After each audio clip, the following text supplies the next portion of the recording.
Брзаме за возот со внучињата, има радост голема да прошета со возот, да види што е возот, и разбравме дека возот се укинува. Значи стварно ова не е убаво. На станицата во Битола тетка Левка ги донела своите внуци да го видат возот кој од среда битолчани повеќе нема да можат да го користат за да дојдат во Скопје. На станицата таму денеска раздвижено. Битолчани ја користат последната шанса во пристојно време да дојдат во главниот град. Од задутре, единствениот воз кој ќе им биде на располагање е оној во 3 часот по полноќ. Ако го пропуштат во текот на денот, ќе немаат друга прилика за да допатуваат тука. Телма направи обиколка и на станицата во Скопје. Пустош е зборот кој може да се употреби за сликата која ја затекнавме.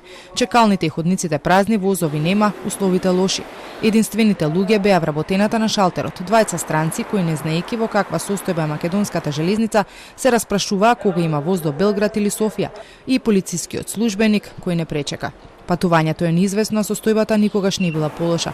Ова се само дел од коментарите на граѓаните кои ги анкетиравме. Желба да патуваат со воз имаат, но не се осудуваат да се качат, затоа што се плашат од она што може да им се случи по пат.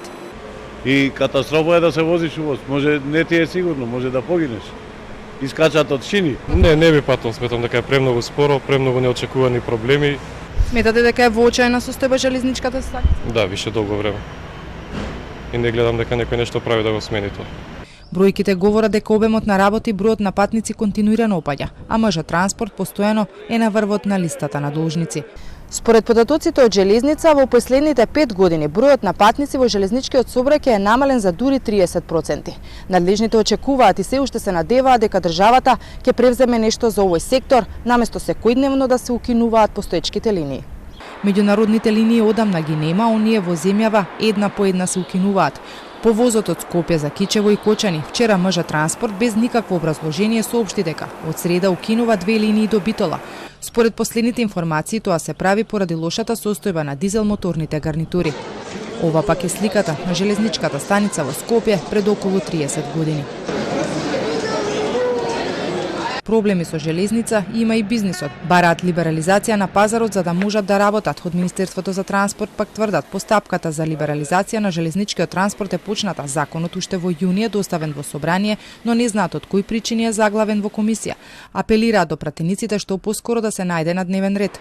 Државата пак повторно со нови 15 милиони евра ќе ја крпи дупката во МЖ Транспорт. Овој пат со парите ќе се враќаат долгови кон ЕСМ. Со толку средства пак Србија направи нова железничка станица во Белград, а сега оттаму властите во земјава чекаат и донација на вагони. Во МЖ Транспорт досега се сменија неколку директори, но конечно решение на проблемите нема.